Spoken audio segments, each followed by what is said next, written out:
All right, we are live. I'm pretty sure. I'm on my own for a second. Meredith went out to get a blanket. It's freezing in my office. My office is in the basement, and it's so hot outside that we've got the air conditioning on, so the basement gets cold. So today we are going to be drawing Silver Surfer. I got a lot of requests for this. Oh, I see Mark Goldfine is here.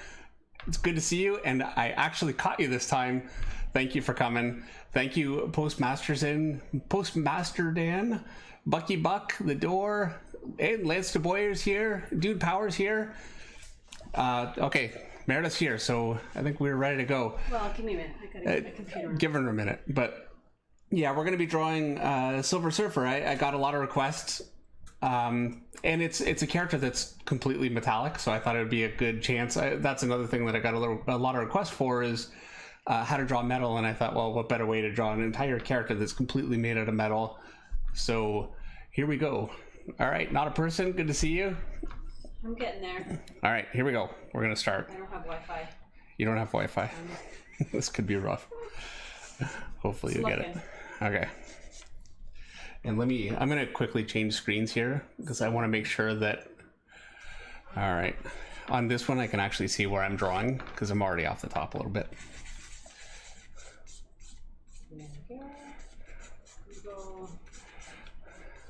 Now I have to admit, I actually laid this out beforehand. I've got it right here, just outside of my camera. I kind of want to move the camera to say, hey, there's my little layout. I did it, and I'm doing this every week, actually, because I don't want to sit here and think, what am I going to draw? What am I going to draw? And, so it's a bit of a crutch. So I always come down about 15 minutes early and think, okay, this is how I want to go about it. And this pose is very much based on John Buscema, who is one of my ultimate favorite artists. I think he's phenomenal. He did How to Draw Comics the Marvel Way with Stan Lee. His Wolverine stuff that he did with Al Williamson and with others with Bill Sienkiewicz is incredible stuff. So I was... Everybody says hi, by the way. Yes. I'm online. Oh, Meredith says hi. Great. So yeah, I was looking for reference to kind of find some ideas. I haven't really drawn a lot of Silver Surfer. And I saw this really great shot by John Buscema. And so what I'm doing is not exactly the same, but there are certainly similarities. So I don't want to, not recognize what I'm drawing from for this. And as far as it goes for reference, I wanted something to give me, I wanted a classic pose for Silver Surfer. He's such a classic character. The lighting I'm not going to be referencing, and honestly I'm not referencing this either. I just did my quick little thumbnail sketch.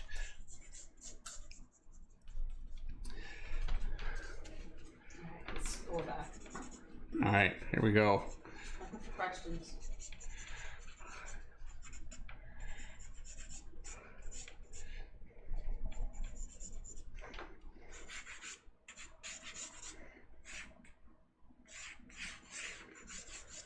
I'm going to end up having to use a ruler on this one, which is like against my, against the way I like doing sketches, but he's got a surfboard and it needs to look like it's, not made out of Play-Doh. So I'm going to end up using a ruler. I'm learning to draw. Would like to know if you will do a video on the planes of the faces. I will. Actually, that's going to be coming up this week, coming up on Tuesday. I keep saying Tuesday. It ends up being really late. So, apologies, but I do it as quickly as I can. That'll be on Tuesday. And then I think, actually, you know what? I hadn't decided what to do next week, and I think I might do that next week. I think it'd be a really good one to do.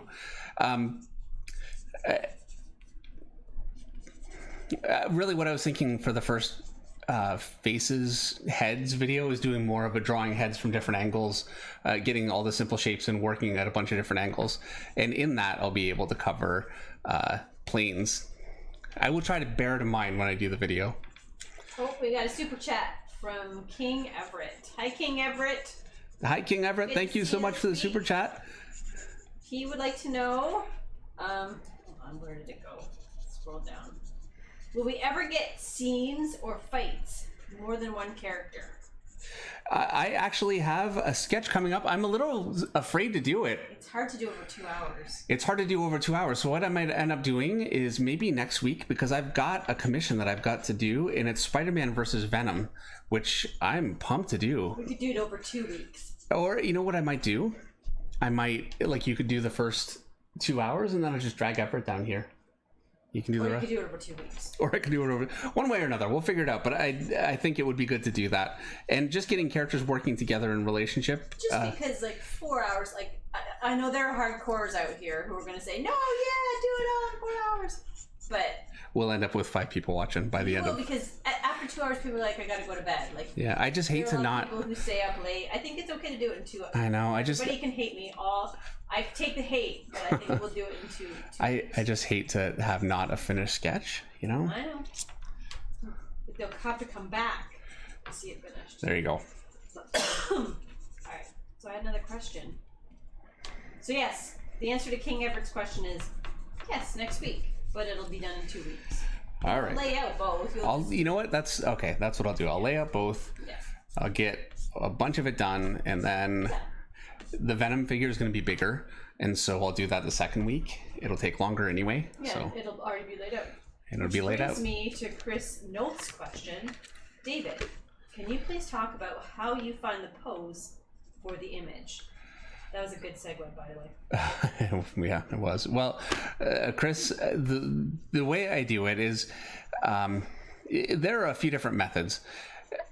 With a character like Silver Surfer, I could have just drawn something and drawn a bunch of sketches, and I generally do that, especially with characters that I've drawn a lot. I have a real sense for how I draw them and how I want them to move, and I don't want it to just be something that another artist would have done and just like a version of that. I want it to be my own thing. And so some familiarity with the character helps with that. For this one, I really did very much look at reference from John Buscema, and so this is it's a similar pose. The surfboard certainly in the exact same position, and I feel like I'm probably gonna be close enough to it that I wanted to say, hey, I'm doing something that's similar to, like, the body, the head, the legs are very much in that position. The arms aren't quite so much, but it's very close, and this is closer than I would normally go. What I would normally do if I'm not directly homaging somebody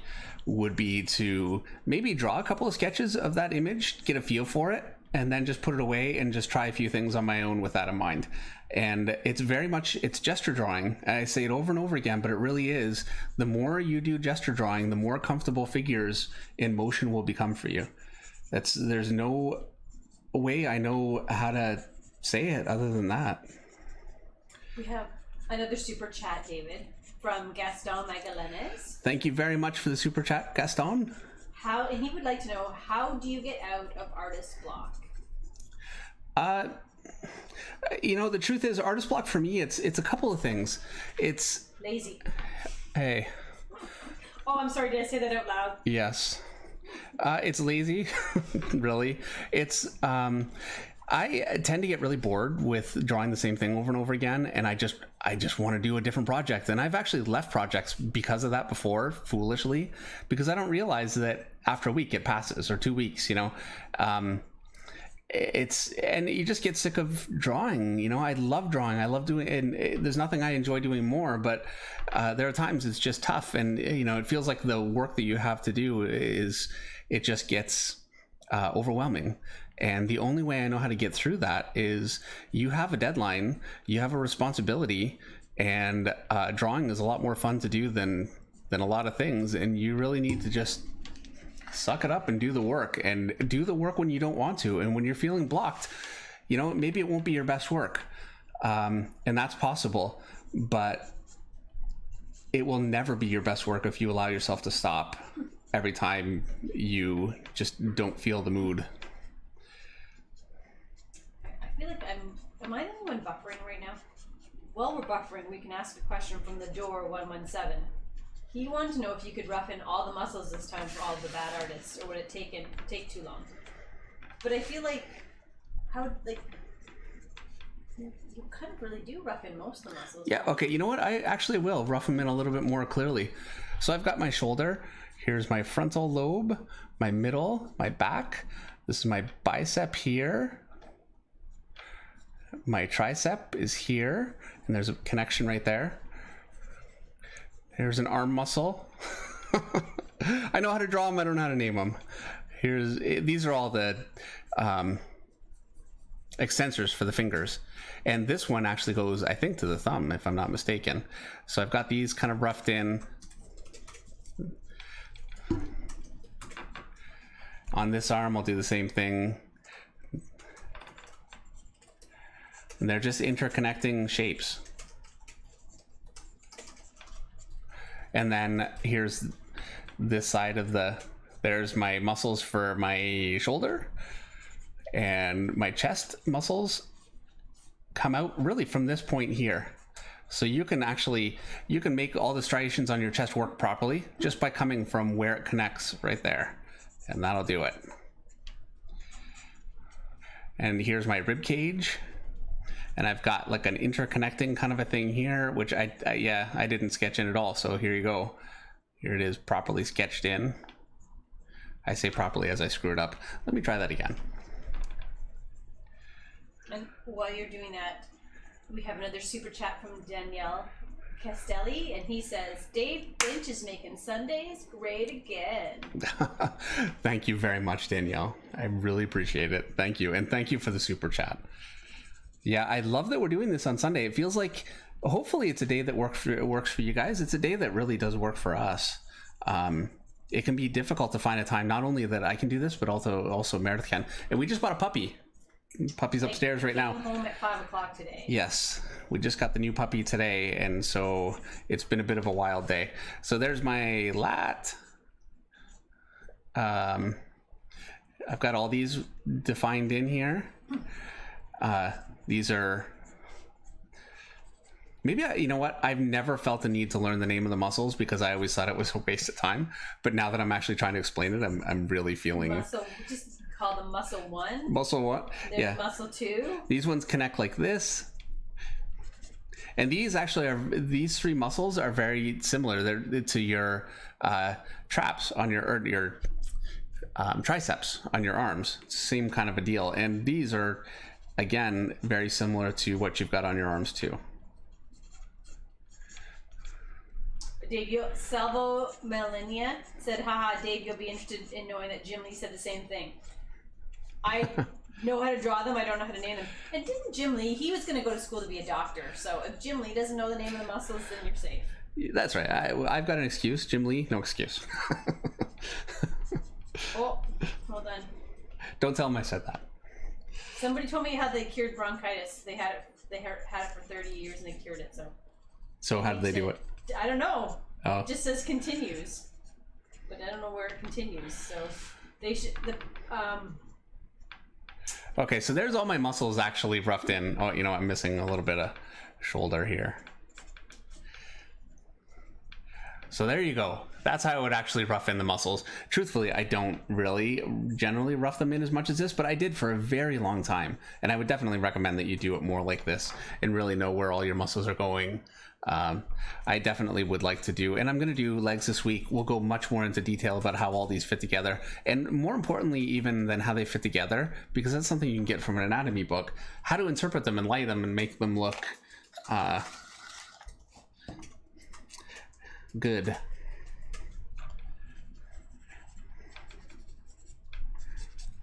More people coming on board. Hey everybody! All right, Coming on board from everywhere. Taiwan, Malaysia. Oh, great. Good old US of A, Mexico. People are going to start firing countries at me now. I'm going to... Oh, show us the... Dude's power says, show us the puppy. Oh. I think the puppy might be sleeping. Oh, hold on. Wait a second. We have a super chat from Nick Brucci. Hey, Nick! Nick Brucci! With a huge super chat, too. Nick, come on. Thank you so much. It's great to see you here. Thank you very much for coming. It says, great job bringing a positive show vibe and fun to the fans. It's great to see. Oh, come on, Nick. Thank you very much. Master of the craft. Do so well. Dave stops reading because he's so humble. Wow. Really enjoyable and congratulations. Really, so Nick nice. Nick Barucci, I'm sure all of you guys know, but Nick is the publisher and owner and architect of Dynamite Comics and a phenomenal guy. I've done a lot of covers for Nick, and I'm sure I will do more. Especially now. Yeah. So, you just buy your covers. Look, before you just needed to use your kneaded eraser. And Michael Johnson Curry also super chatted. Hi, Michael. Good to see you back again this week. And Michael wants to know, thank you for the super chat, how you keep your kneaded eraser from leaving marks. Thank you very much, Michael, for the super chat. Thank you. I just get new ones all the time. This is like a half of one. I break them apart because I lose them, and that way if I lose them I still have the other half. But I don't use them for months and years. I use them probably a couple of months, and then I just switch them out. Well, actually, what happens is he uses them for a month, and then it gets dropped on the floor, and then he rolls his chair over it, and then Meredith scrapes it off the floor when she cleans the office. So that's why his kneaded erasers are always fresh. You know what? The result was the same, but thank you for that.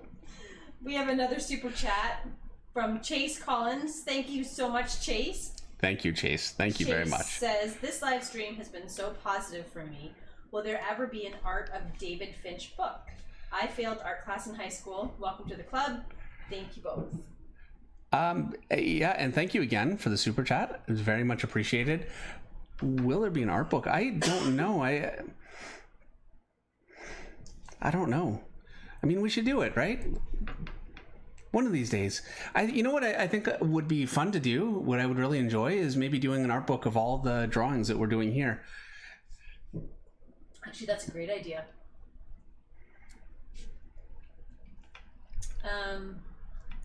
Ferris Jabbar asked me a question. Meredith, when you submitted your 3 issues for Image Comics, were they completely finished all the way to be published? And any strong tips to increase the odds of being seriously considered for Image? So actually what I had, Ferris, when I submitted to Image was one complete full issue that was drawn and colored and lettered. And then I was, I think, on my way to, maybe the second issue was drawn and was being colored. And then the third issue was already scripted. The Image's requirement was that before they would solicit, they needed to have 3 issues completed. So they don't necessarily need 3 issues to accept your project. I would certainly think that having a complete issue or a good amount of art to show what your project is going to be looking like and representative of, and also I think having a finished issue helps to say I can complete something. Yeah, I don't know. I wonder how often they have something come up and then it just never materializes. I don't know. Yeah. I'm sure it must happen, but I think it obviously happens, which is why you have to have 3 issues finished. Yeah, rules. Or we'll even solicit your work. Rules always come about because there's some problem, that came up, and so, yeah. Not a person said Jim Lee's doing the same thing with his art book, and everybody else says it's a fantastic idea, so do the art book. Okay, we will. If Jim Lee's doing it, then that's right. We have to do it. That's when I'm sold. And just so everybody knows, I'm only complaining about Dave's needed eraser on the floor because I cleaned his office this week. Yeah. Yeah, it needed it. I don't come down. Now that I'm coming down on Sundays, you're like, can't do this. Standards are a little bit higher for what I'm willing to sit through. Yeah. What I'm willing to allow this to look like. All right. I've lost so many questions in the chat.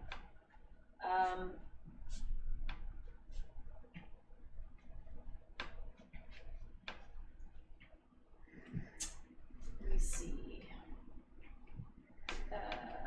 Dude Power, I answered Dave's question, the question about commissions just earlier.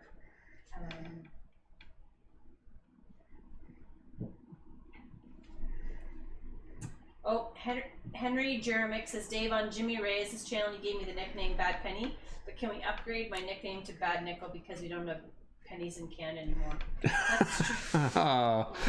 That's true. Sure. Bad Nickel. Oh, come on. Good Nickel. Good Nickel. It was a joke, man. It was a joke. Not a person wants to know, How would you draw liquid effects like blood or something that looks natural? Oh, that is a good question.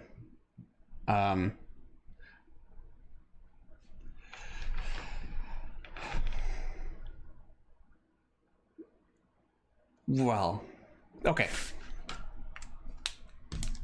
So if I was drawing a puddle of blood, here's my puddle. I'll give it a little bit of line weight so it has a little bit of depth. And then I'm going to draw some shadows reflected down into it. And I mean, you do this with water too, you know. Or you can leave this to the colorist, which I highly recommend.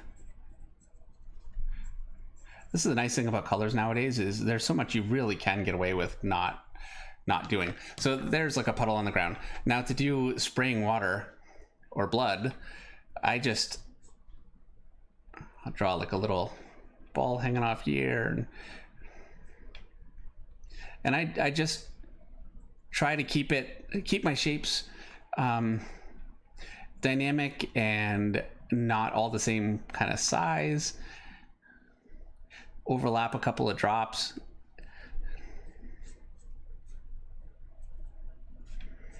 I can even give it a little bit of directionality by if I come here and then this line crosses over this line, it makes it look like this is popping forward and this coming back. And then I just use some line weights. It's going to be a mess here, so apologies, because we're doing this obviously quick, but it's just line weights. We're doing this quickly. That's what you get for having a writer in the room. Anyway, and that's basically it. Just, you know, making sure that you don't just have like one arc shape. You know, break it up and have it kind of jump around a little bit. Just be free with it. And then a lot of it, I think, is a feel thing, you know? All right, we have another super chat from Jazz Deep Sing. Thank you very much, Jazz. He says, "Hey, Davis Jazz. Met you at Fan Expo 2019. Showed you some of my inks. Not sure if you remember." I do remember, yes. Will you be at Fan Expo Canada 2021? I will be there when they have one, absolutely. Yeah, and I'm looking forward to seeing you. Beautiful, incredible inks. And I apologize. I was supposed to email back and it's my fault. So thank you so much for coming here. And yeah, really incredible inks. So hopefully it's going well. And Hulk Smash said that our audio's low. I'm assuming he means my audio. Let's see. Mine is coming up. I'm looking at my audio mixer and I'm coming up good according to this thing. And that's about the best I can tell. What I can turn it up. I'll just turn it up. Could be just me because we've had this discussion. Dave's like, if I get you a microphone, Meredith, because we're sharing a microphone, I'm just sitting across the room. And if he gets a microphone, then we have to get some kind of like crazy sound mixing board, and nobody needs that. Or maybe we don't, and I just don't understand it. So you know how to do it without a sound mixing board. Yeah, comment in the chat. No, on the chat. No, not on the Discord. And it's the money of getting one for sure. I mean, that's an expense, and you know, all of this is. I'm really enjoying doing it, but we all know how Meredith is with the checkbook. That's right. But then aside from that, there's just I'm afraid of having to figure one of those things out. We have another super chat from Daniel Castelli, and he wants to know. He said, "I really enjoyed seeing." Thank you again, Daniel, for the second super chat. He said, "I really enjoyed seeing the Frank Frazetta book you showed last week. What other treasures are on your bookshelf?" Well, I'm going to get one, which people might not know about you as I get up.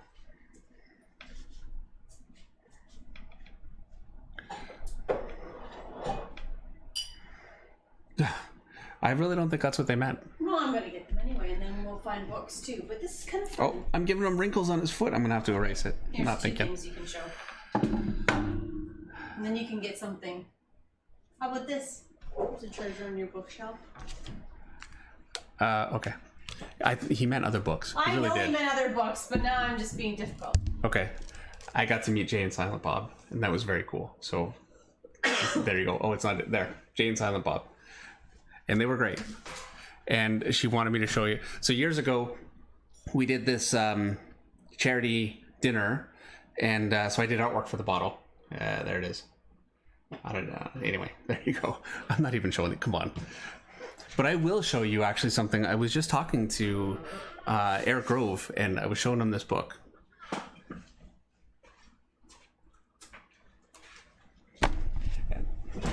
This is a book that I think you guys need to see. And so this book, more than anything else, is where I've gotten all my lighting. I mean, I get it from, but take a look at this.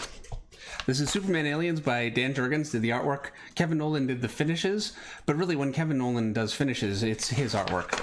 So, and look at the lighting on that. It's great. And so many artists, not just me, but a lot of artists have picked up lighting from Kevin Nolan. He does like his lighting on faces. I mean, you can see it's phenomenal. I don't know anybody that does it that well. It's just beautiful stuff. And the whole book, you can go, it's a huge book too. There's just so much great stuff in here. And yeah, over the years, I have taken lighting. I mean, look at that. It's outrageous. I'm not going to go through the whole book, but I highly recommend it. Look at that. Now I'm going to end up going through the whole book. So yeah, there you go. That's my book of the week. Maybe I should do that every week. It's a phenomenal book. That's a great idea. Yeah, it's just, and yeah, like this lighting right here, I have taken so many times. So yeah, I highly recommend it. Pick this up. What I do is I don't just draw, whatever face or whatever figure he's got in here. I've got my own figure, but then I have this as like a guide, and I think, oh, how did he like that face? And so I can kind of take it and use it, and it really helps. And as much as you can get your lighting entirely just from theory and knowing where your shadows should go, and really you need to know how to do that well. That's most important. So much of making lighting really look real and giving it that realistic feeling is artists that really do it well. And life too, but frankly, life isn't going to give you that.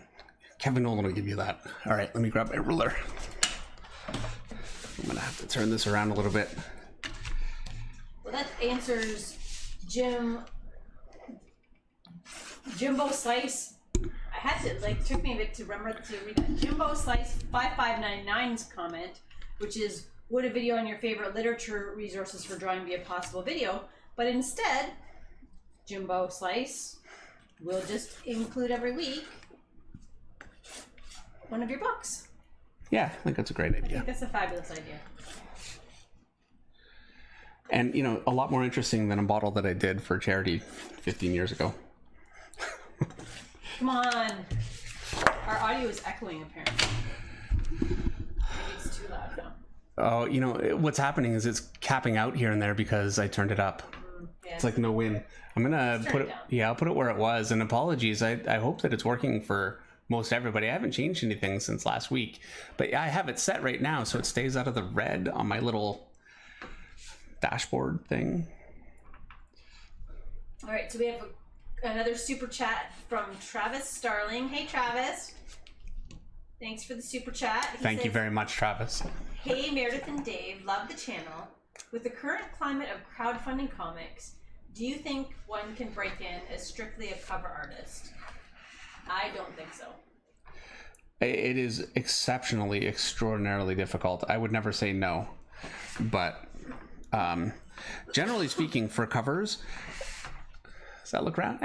Round enough. Generally speaking, for covers, what they want is they sell it based on your name. They sell it based on the image, but retailers, they know when a certain name is attached to it, they have a certain idea of how many people at their particular store would be interested in that cover, and that's a major factor. So name recognition is important, and it's very, very difficult to get that just jumping in and doing cover art. If you do the kind of work that like Stanley Archer Mlau does, that kind of thing, then yeah, I mean, all bets are off, of course. But I really should have used a ruler for this. It's a really difficult way to go. I understand the appeal of doing just covers because drawing pages, I mean, I did a video on perspective, 2 of them, and they didn't really generate as much. They didn't generate as many views as some other things, and I think it's because a lot of people, backgrounds are not as fun, but they're important. You have to do them. Even if you want to be a cover artist, I don't think you can be a complete cover artist without being able to do good backgrounds. Dave, we have a super chat from Pip. He just thank you very much for the super chat. Yes, thank you very much, Pip. He wants to know what kind of ruler it is that you're using. Can you tell him the brand name? Well, this is actually an antique. I lent my ruler to someone. It's a mapping tool. Somebody said it's a parallel ruler, and it's made for charting for boats, apparently. But so if you go to a navigation website, binnacle.com. I need to put up that. When this comes up, I'll try and get it in the description. I'll try and figure that out. But yeah, binnacle.com has these. They don't look like this. They're plastic. They're actually probably a little easier to use than this one. Binnacle is BINNACLE. Yes. Binnacle.com. Yeah. This one here, it's not ideal because I can't see through it. The plastic ones are a little better. It looks nicer though. I was looking at it going, where'd you get that fancy ruler? Got it in an antique shop. All right. You got it in an antique shop? I did. I got it. I visited my sister. Oh, you got it in Alberta? Yep. So unlike some of the other ones, I'm not really going to be using a brush on this. And the reason for that is I don't have the level of control and I'm not going to have hard shadows. So what I'm doing right now is I'm just working in my line weights. That's always my favorite way to, especially for a character that I can't just drop heavy shadow on, just getting my line weights gets me pretty far toward where I want to go. So once we got that in, then we'll start to actually put in our metal rendering. Dave, Logan Phillips had a question. What's the easiest / politest? I like that he included polite because he knows he's speaking to Canadians. Way to ask for portfolio review when at a con or emailing an artist. Hi, I love your work, even if you don't.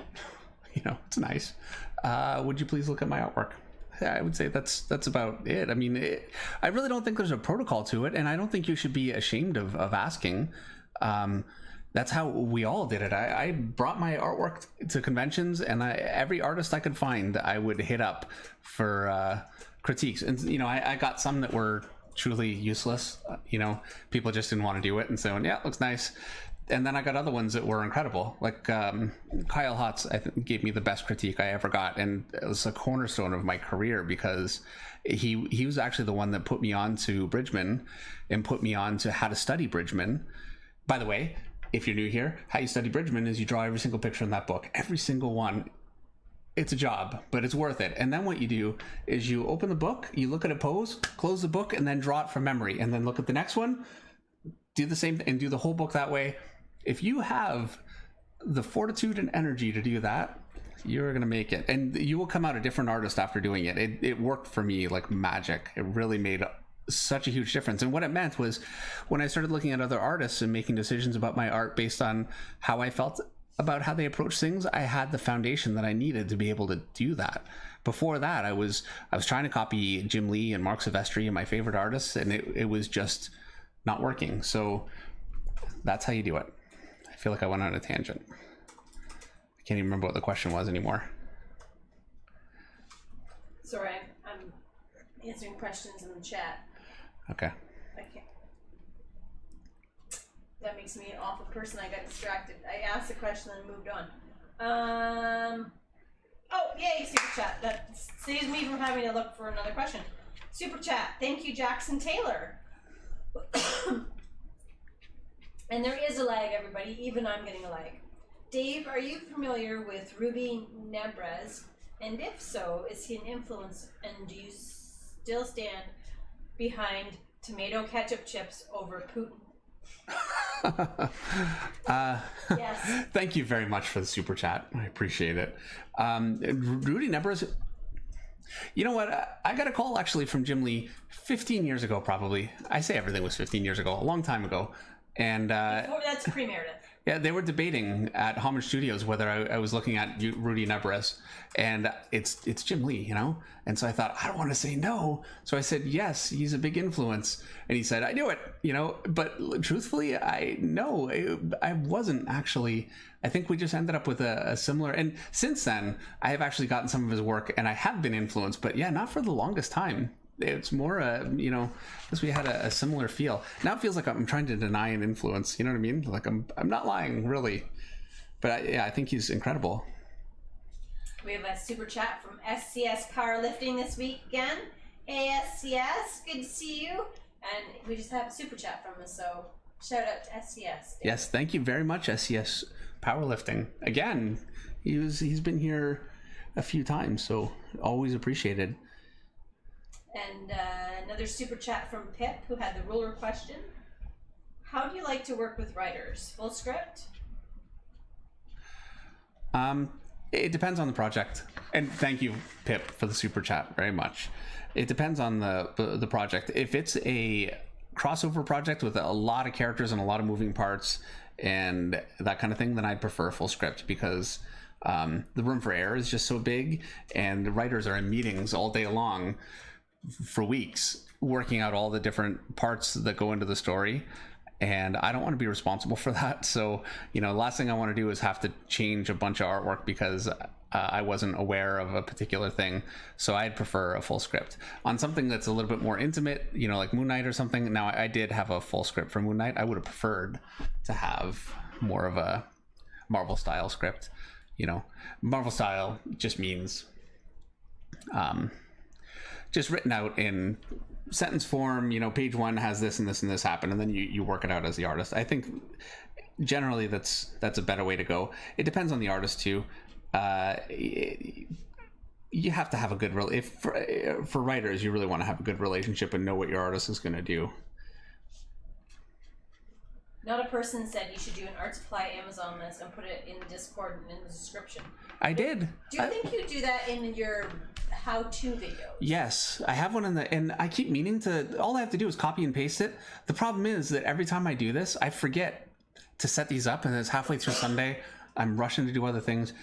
It's busy here, but I will definitely do that, and it is in the descriptions for the other videos. Yeah. The non-stream videos. Yeah, and I actually need to update that list too. Yeah, include the binnacle ruler. Include the ruler. There's an eraser somebody recommended that I want to put on there as opposed to what I've got. Salvo Molina wants to know if you ever draw digitally in Photoshop or Clip Studio. Oh, I remember your digital days. Yeah, I have done it. I prefer drawing on paper, really. But I am actually going to try it again. I've been talking to some artists and I've gotten some pretty good. I don't want to have this not line up behind them, so we're going to get the ruler out. This would be easier if I could see through my ruler.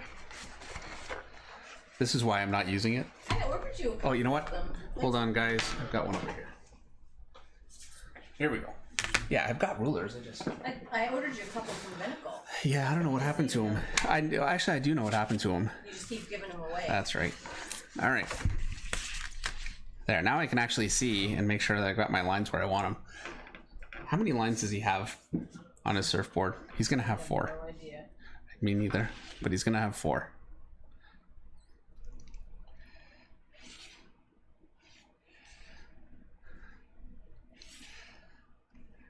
And watching somebody draw lines with a ruler, very exciting.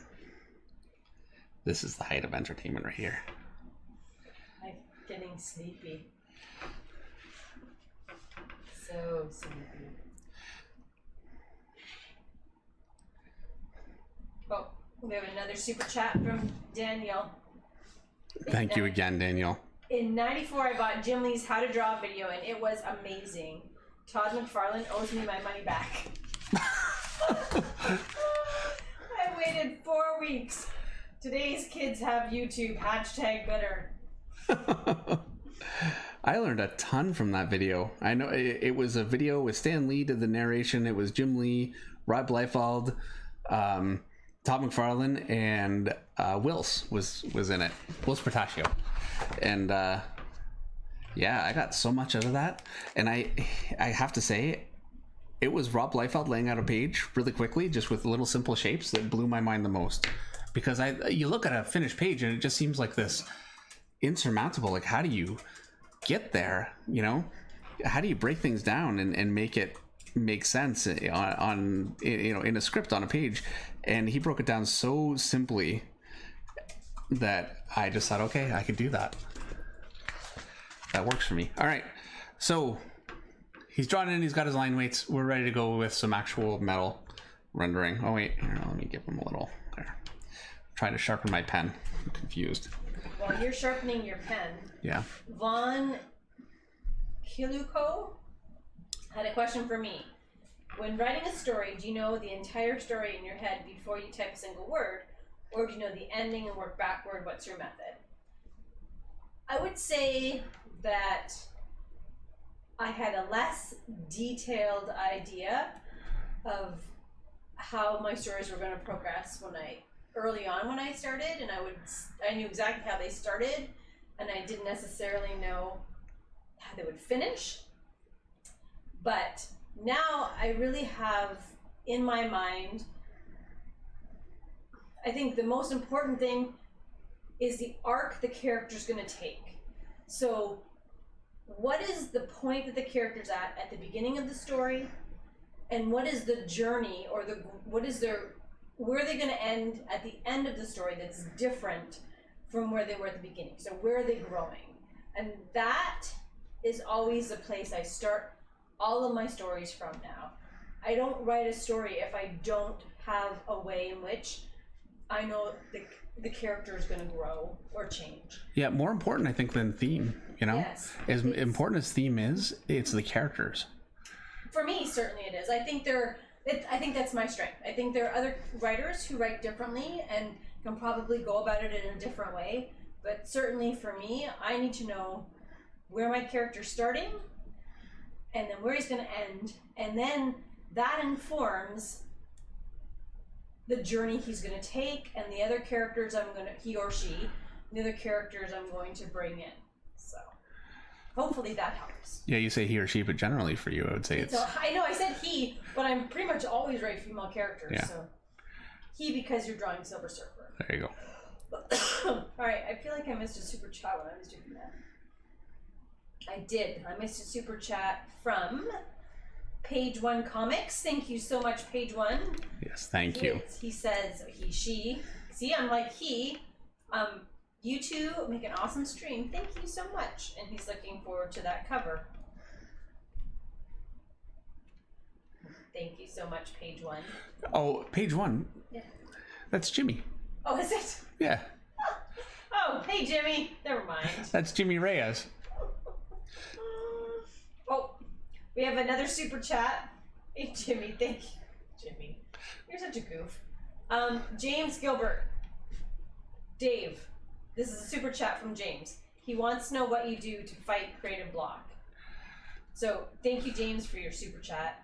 And clearly, Dave, this question comes up a lot. It's something that I think a lot of people struggle with. How to move forward in a drawing, how to start a drawing. Yeah, absolutely. Fix a drawing that's... Yeah, obviously look, I know it's affected me a bunch of times, and the only way I know how to overcome it can happen because you don't know how to break down a script, or you run into a point with a page where you can't figure out how to solve a problem, and it can just be overwhelming, and next thing you know, you're doing the dishes in order to do something else. That's really what creative block is to me. And the only way I know how to get through that is to, if you need to take a step back, I think that's a good idea. And you get a different perspective on it, even a half an hour away from the drawing board. Just taking that minute and approaching it with fresh eyes is a good thing. But you can't let that be something that stops you and makes you not work all the time. You really need to just work through it and allow it to not be your best work at times. And really, you're going to grow and get better much faster when you work through hard times like that and you don't let it stop you. And Never ever allow yourself to work when you feel motivated to work. You have to work because the work needs to get done. You know, Dave, I think you said something just now that hits not just for artists, but for writers as well. The idea of allowing it to not be perfect. I think so often people have an idea in their head of what it's supposed to be from an art point of view, as well as for writers from a writing point of view.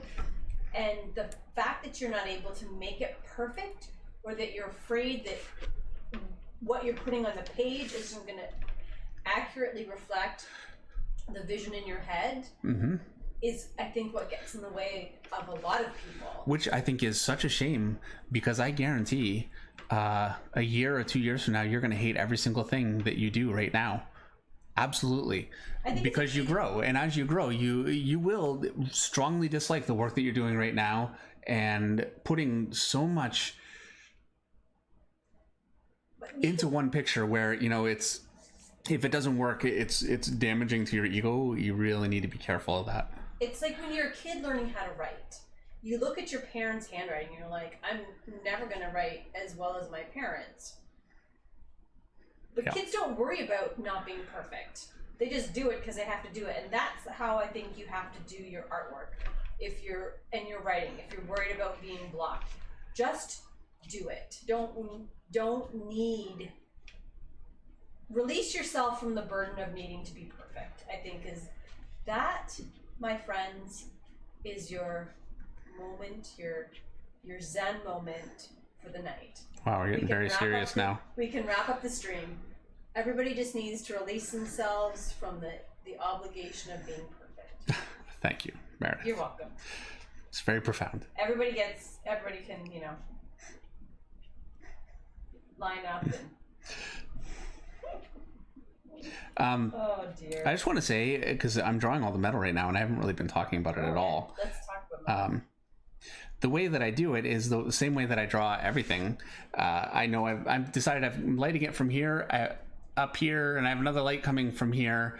And instead of drawing like just a solid shape, I'm drawing more just quick lines. Hopefully I'm you know, so I don't want to just go in there and do like a blocky shadow shape. Instead, I would just,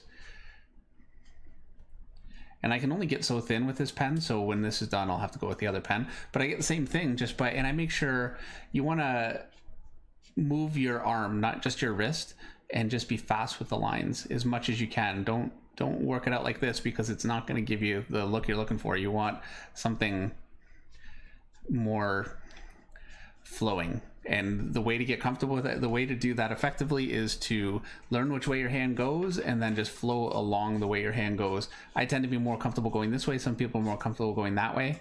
I do this way too, but not as much. And so, and I also can go this way pretty comfortably, but you can see, actually, look at that, it's not as good. And I compromise my art actually all the time by going this way. I probably really never should, because I can't do it as well. I should probably always really make an effort to switch my page. I was penciling for a very long time without understanding that, and it's not something anybody ever articulated at Top Cow, and that was the reason for the longest time I could not get my art looking like, I just couldn't get the flow and the pretty line that other artists were getting. And somebody could have just told me that, but I don't think anybody really knew they were doing it, you know? And I just didn't pick it up naturally. My question person is typing right now. I'm sorry, I'm actually talking to Jimmy right now. He's like, hope you feel better and congrats on the new puppy. And I'm typing saying, I feel great, don't let the cough fool you. And the puppy is adorable, because the puppy is adorable. Yeah. If you want to see the puppy, then you should check out my Facebook page. And I am going to darken the background and add stars later. Oh, you saw that one? Yes. Yeah, I can't draw Silver Surfer without some stars.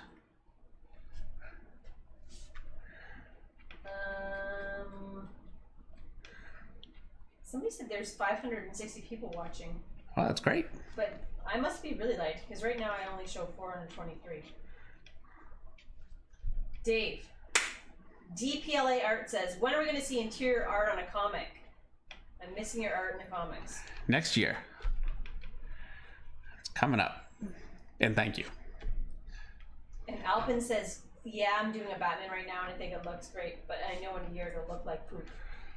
It's true, and that's fine. That's actually what you want. What you don't want is to be, looking back at your already year ago and going, wow, what happened? Why can't I do that? I knew how to do something and I've lost that. You want to just keep growing. Pat Kavanaugh. Dave, I know you always use a 2H lead, but on different days, does it feel different? Hello, yes. And perhaps due to changes in humidity or something, sometimes it feels like it doesn't lay down the line well.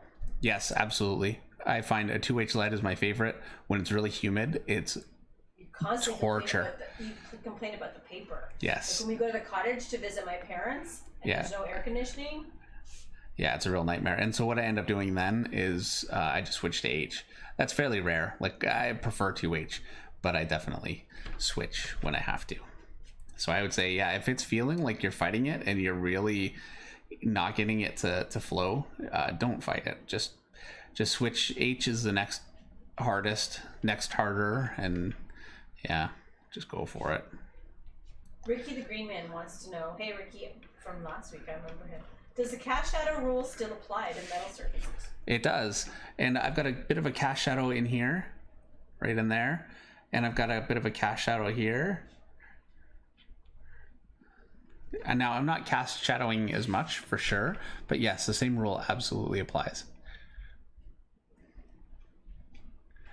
Oh no, you're gonna have to erase Silver Surfer because Michael Johnson Curry knows that we shouldn't see Silver Surfer in space with the stars. He should be invisible. Why? I don't get it. Shouldn't Silver Surfer be invisible in space with the stars? Because he's like silver, right? He's sort of like invisible, doesn't he? It's just a joke. Let it Okay. go. We're so serious tonight. I'm too literal. You are. All right, let me go to a literal question. Jamal Dundas. David, you spoke about light source. How do you determine where it's coming from? And do you have more than one light source typically?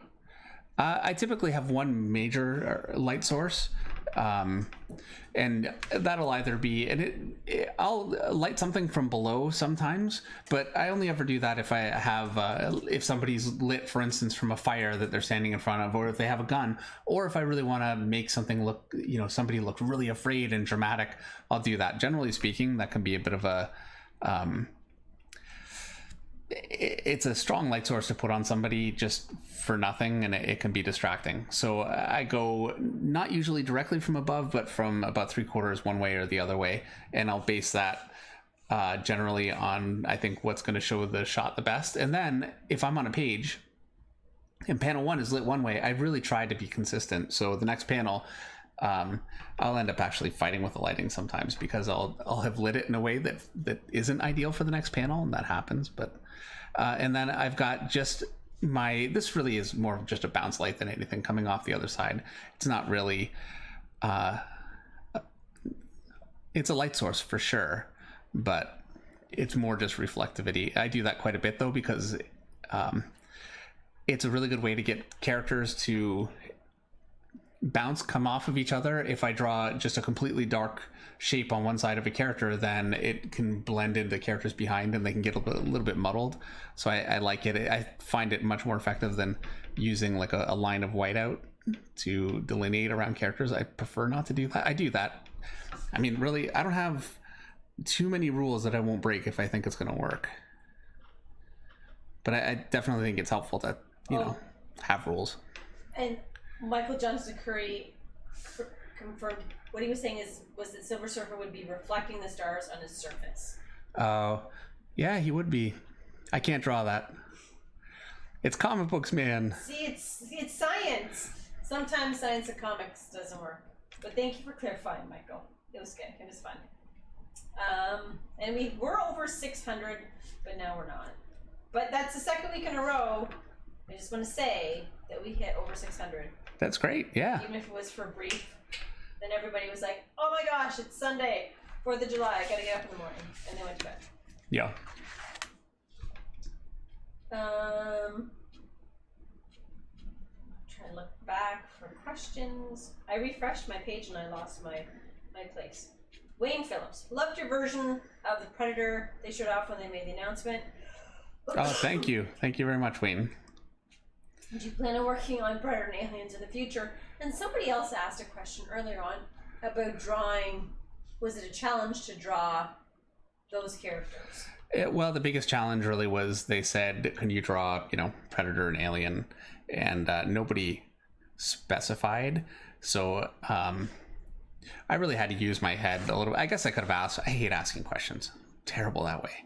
So I went through and I found the Predator that I thought would be most appropriate for being on the Avengers Tower on the, that building. So I went with the second movie City Predator, and then finding reference that, because it's so dark, all of the movie shots are really difficult to discern what you're seeing. And so it was putting together a lot of reference to get that to work. And I highly doubt Marvel at the time would have had the reference to give me had I asked, because it's a pretty new thing for them. And then Alien is a similar kind of a thing. There's so many aliens. I bet you have no idea. I had no idea there's so many different aliens. There are a lot. So yeah, it was a little bit of work, but I mean, it's drawing Alien and Predator in the Marvel universe. It was all worth it. So here's something that I did not know, and maybe you can speak to. Protocorps said Western artists prefer shadows on the right side, and Japanese artists prefer shadows on the left side. I wonder if that's because of which way the sun comes up. No. That's not why. No, it's because Japanese books read from back to front for us. Oh. So it's whenever something's translated, they always flip the whole book. And you want lighting to be, you want your characters to be generally looking toward the next panel so that it just flows better. And so if your character is looking towards something, you don't want to shadow the whole side of his face. It's kind of usually better to shadow the other side. So yeah, North American artists light the right generally, and that would be why. See, look at how smart you are. I totally am guessing, truthfully, but that is why. I'm telling you, it's totally why. Okay.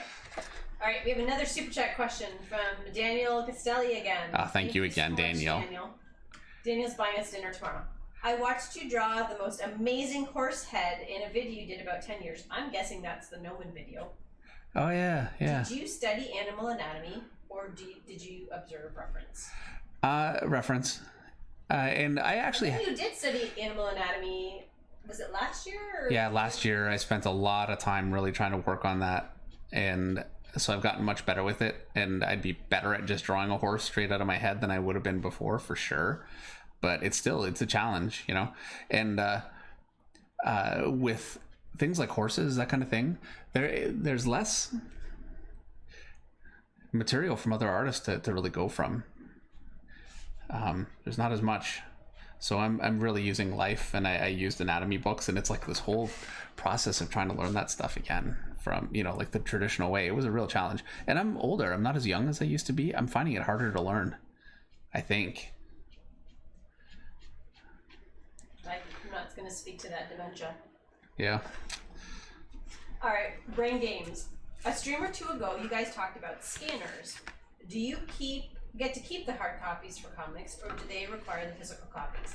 And the answer is we absolutely get to keep the hard copies of all the pages Dave does, with the exception of when he works with an inker, and then we split pages with the inker.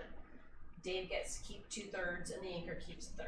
Yeah, and what we do is we'll just talk on the phone, and we'll have all the pages there, and we'll just say, okay, I'll take this one issue, I'll pick first, the other issue the inker will pick first, and we just go through it that way. So he picks one, I pick two, and then there are things like double page spreads and splash pages where I could just mathematically pick each one of them, and so I try to be fair.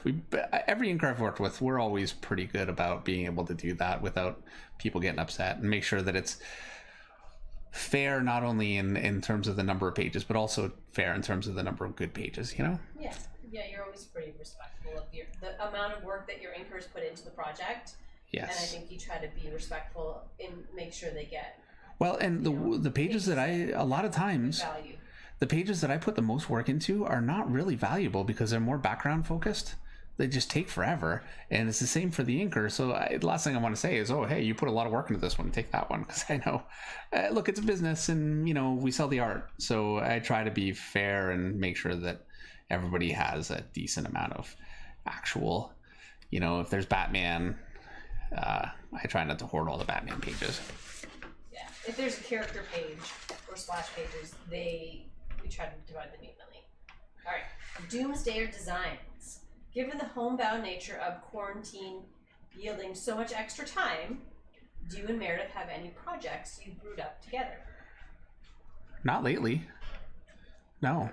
But you're just so busy right now. Well, and we keep having conflict about what we want to do. Yeah. I want to do this, you want to do that. We'll work it out. I'm sure it'll come together. Yeah, basically any project that I want to do has zombies or vampires, or I could even do, like, I could compromise and do werewolves, probably. But, you know, something along those lines, I just want to do monsters. And Meredith does not. Not really. No, yeah, not right now. I'm not there yet. So, yeah. Somebody, I think it was Tomic Art, said, David and Meredith, do you know how to play an instrument? No. I played guitar a little bit.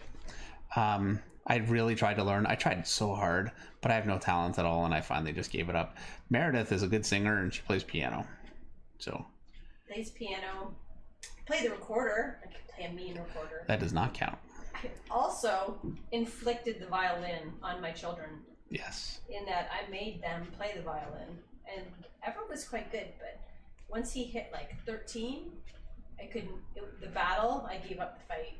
I couldn't fight it anymore. Yeah, step one was letting him take up guitar, and then yes, and then I gave up that one. Then too. that was just died. Just not that interested in music, but I love music. And you know what? If they were really great at it, and it's what they were going to do, they would have loved it. They would have done it. That's right. So, as it is, who knows? No idea. All right. Sketch Medic asked, and I see this question every week, so I'm going to put it out there. Do you ever color your work?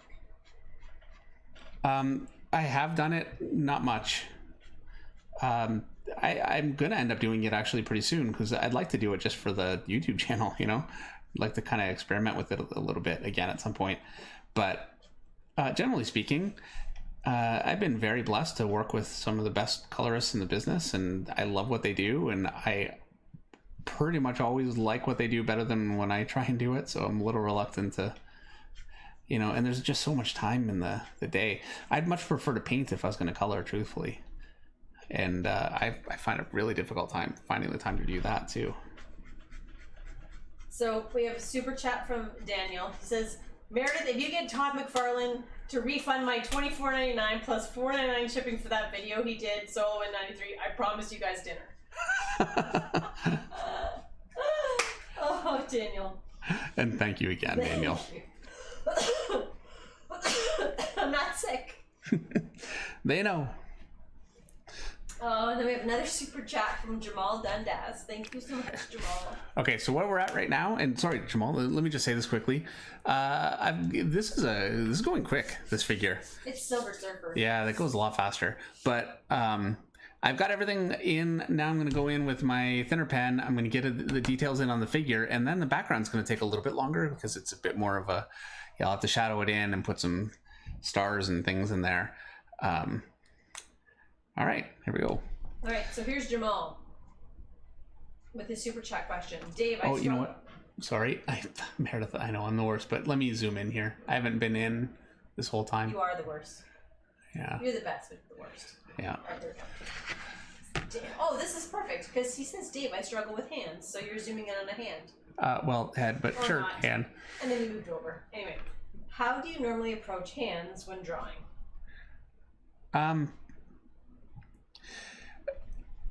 Well, okay. Well, see, it's about time. This is the problem. Nobody's asking these kinds of questions. I think this is only like the third time you've deviated to the extra work. So here's my basic hand shapes, just square, and then my fingers like this, and then the thumb comes off here like this, except that you want this to be rounded too. So, and then the fingers go like that, and that's fine. But let's just turn this over to it here. Okay, so if I want to put that in perspective then, and this is, I mean, this is using simple block shapes. Now I've got it kind of coming out, my hand's flat to the camera anyway, and my fingers are going to come out from there.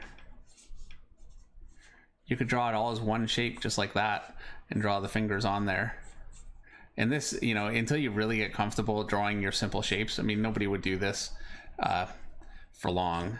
It'd be a very thankless way to do it. But I mean, that's basically the basic shapes. And then the way that I would actually approach drawing a hand is I've got my basic palm shape, rounded a little bit. And then for my fingers, they come off obviously here.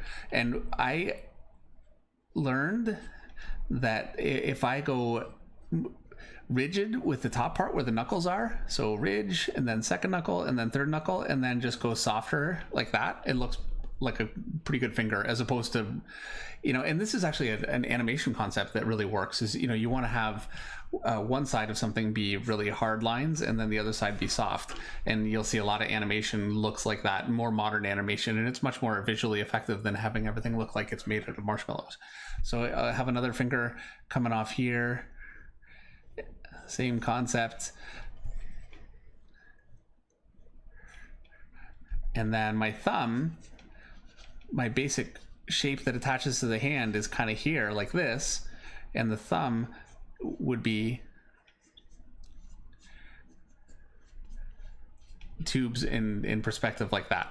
And generally your thumb, here's my hand, my fingers, and the thumb doesn't just come right out like this, it comes out at about like a 45-degree angle, whatever, lower than your fingers. So it's getting comfortable. Look, that looks so terrible, doesn't it? I really blew that. I don't draw them this way. I'm trying to explain it because the simplest way I can there, that's better. Yeah, I had my thumb all down, but yeah, you want to think of them in terms of simple shapes. And then, you know, from there, gesture draw hands from artists that do it really well. Gesture draw your own hands, use them as reference. And, you know, bear in mind things like the palm of your hand, this portion, you know, your connecting portion here is much higher than your knuckles. You can see I've got a knuckle here, but the webbing is way up here. So you don't want to draw your webbing all the way down here. So if I'm drawing the knuckles, here's a knuckle, I'll draw a finger. Let me just start again with this. I've drawn a mess. So I'll draw a finger and another finger. My webbing is way up here. My knuckles are down here. And that seems like a simple thing, but it's a very common thing for people to miss. More webbing, fingers connect. That makes a big difference just right there. There's another knuckle, another one. So just be very aware of that too. And I mean, I could go on and on and on with hands. Like they're such a complex thing, but... There's a tutorial. What's that? There's a tutorial. I have to apologize because I'm looking at, I am so, based on where your drawing is and where your drawing is on my screen, I'm so far behind. So apologize to people who, if I'm like, I feel like I'm lagging on your super chat questions because I know there's a few backed up here, but I don't know why. I've refreshed a couple times, but I'm way behind. So, moving right along. Sheldon Martin, super chat question. Thank you so much, Sheldon. He says, what are movies from the 80s that stand out to you guys? And thank you very much for the super chat and the great question. Running Story. Okay, I'm not saying that one, obviously. I was a kid. I was in the 80s. Yeah. It was a great, even the song, I can hear it in my head. I won't sing it. Please don't, yeah. Nobody needs that. Indiana Jones was huge for me. The Star Wars movies were, I think, the biggest. Anybody my age going through that time, that stuff is pretty memorable. Ghostbusters. I was a kid, you know, so all those kinds of movies. Trying to think. I remember I was maybe a little bit older, but you remember the movie the Vampires? It's like the small town, had like Corey Haim in it.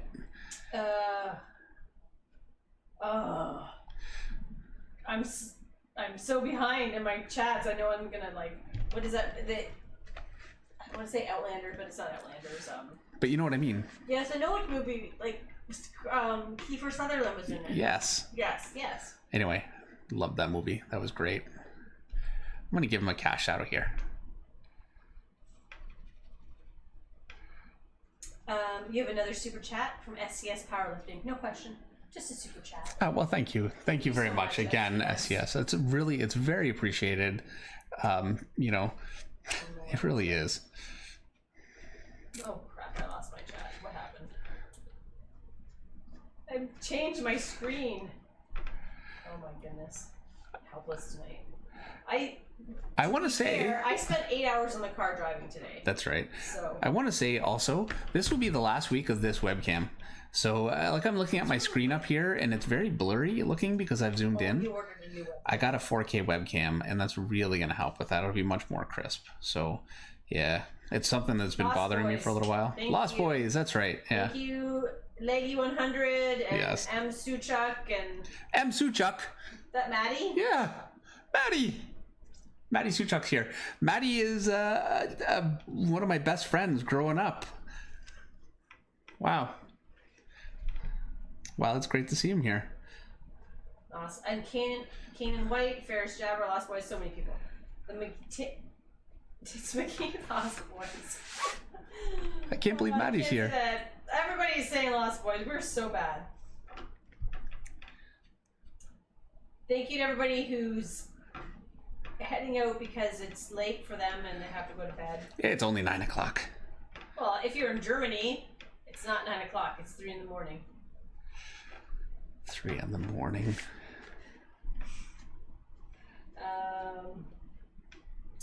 Alright, so many people said Lost Boys. Like, so many people. Do you have... Oh, here we go. Here's a question we've not had yet. Simeon Bassett. Do you have any tips on drawing helmets and hats on heads?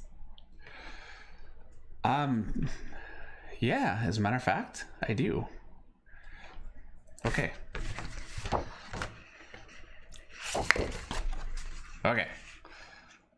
By the way, in a couple of weeks, I'm going to go through all of these live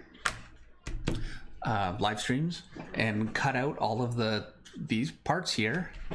Not the part where I'm talking about doing it, but and do a video just of all these little. Oh, could be, yeah, somebody. Stream.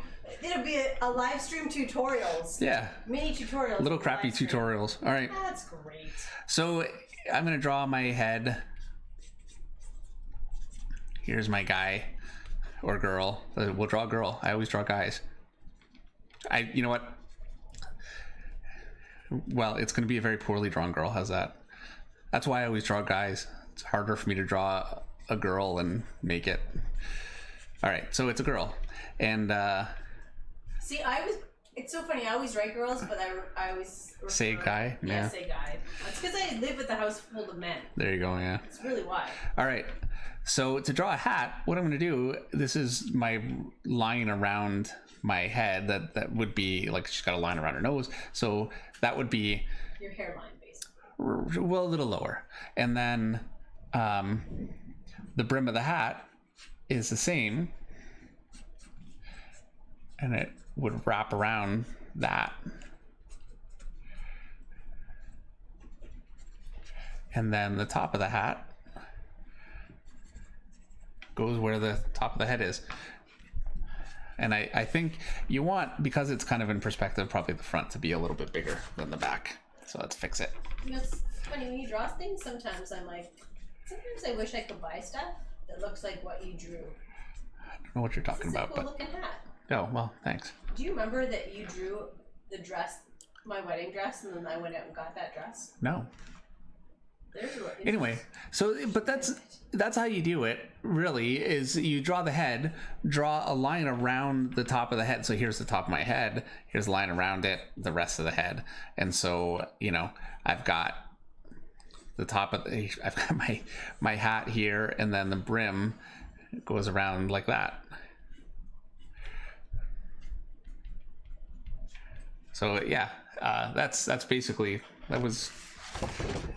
that's it. And then the other thing that you can do, I highly recommend, I've got a hat a really good like cowboy hat. Actually, my sister gave it Is to that me. why it was on the couch? That's why, yeah, I've been using it for reference. Okay. And I put it away the other day. Reference. What I don't have and I need is a police style hat, except no police wear those anymore. You know, but I've had to draw those so many. Those are the hardest. Getting that brim and the top doesn't line up flat. It comes up they're hard. I've never been good at drawing those, and reference would be great. But yeah, police just don't really wear them as much now, so I can get away with drawing a baseball cap, which are easier to draw.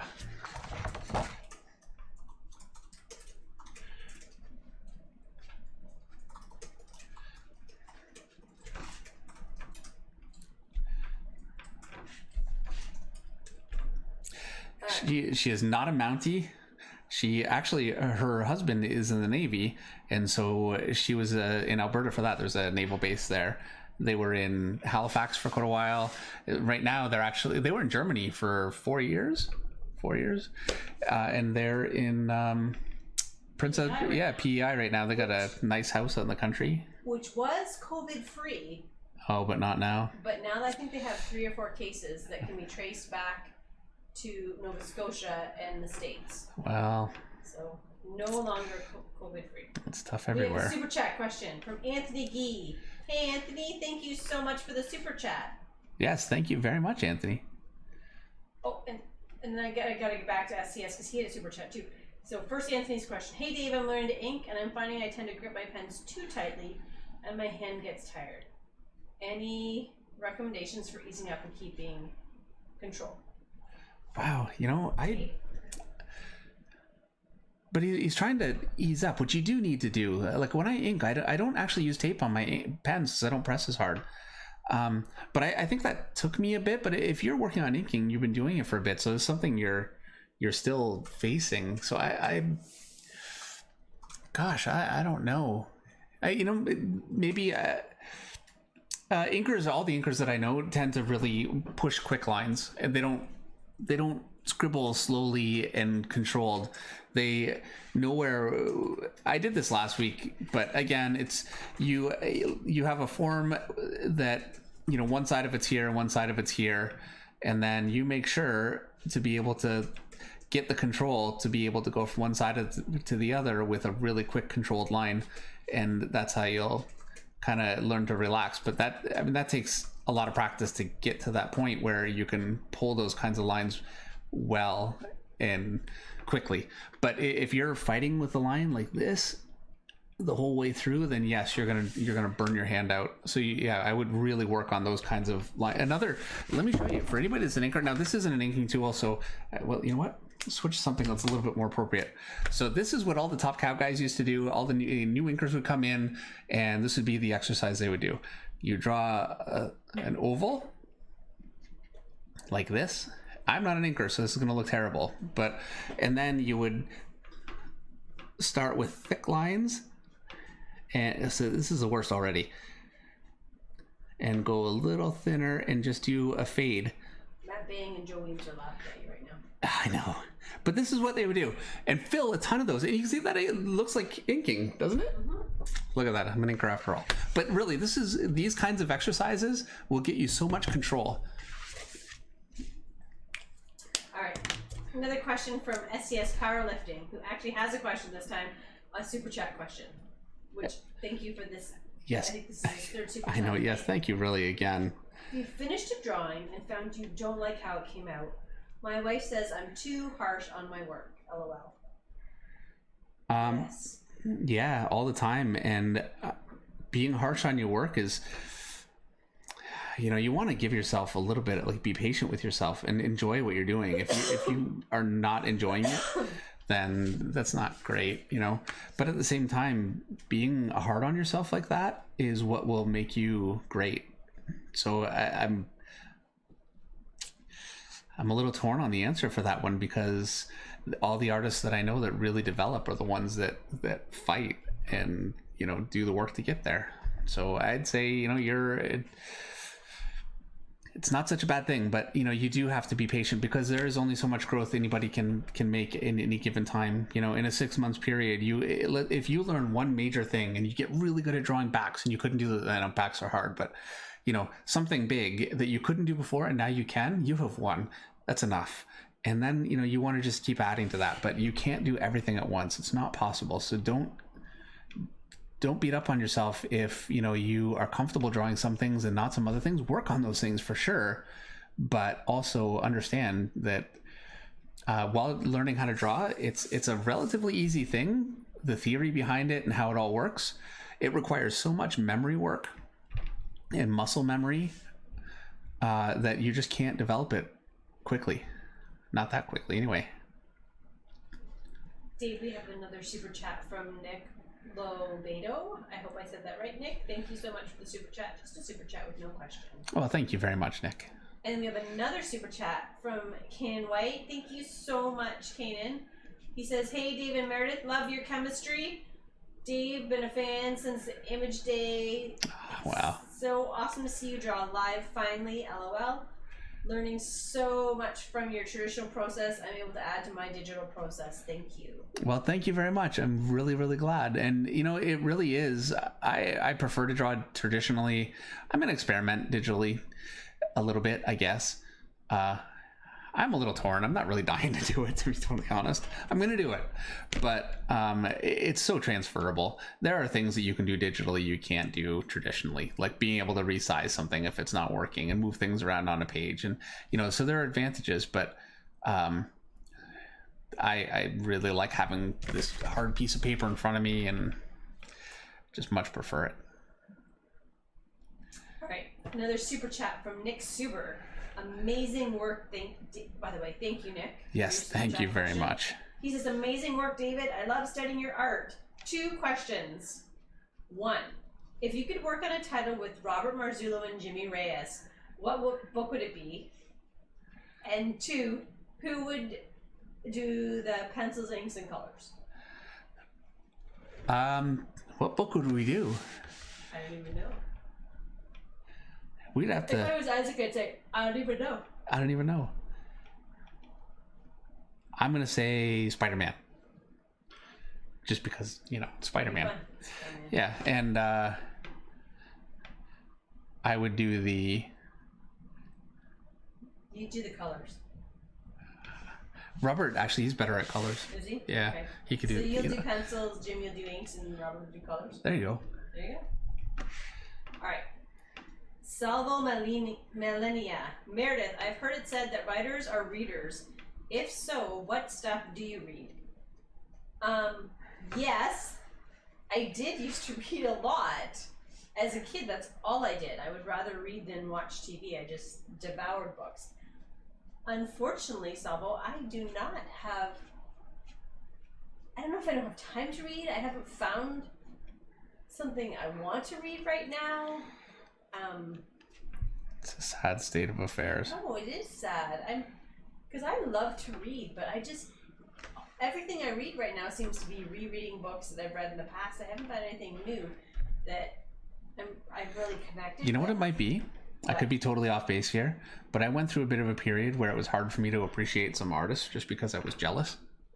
I don't know if it's jealousy. And so I had to really get over that and say, this artist is phenomenal. I know they're younger than I am, but, I can just appreciate it for what it is and not be constantly worried about if they're beating me. I don't know if it's that so much, but it might be because it's so much a part of what I'm doing that I'm not inclined. It doesn't feel like a hobby and a pastime anymore. So there might be that to it. You got to get it back. I think it's a shame when... Fun. So let's put this out there. I'll take reading recommendations. I personally like to read fantasy books.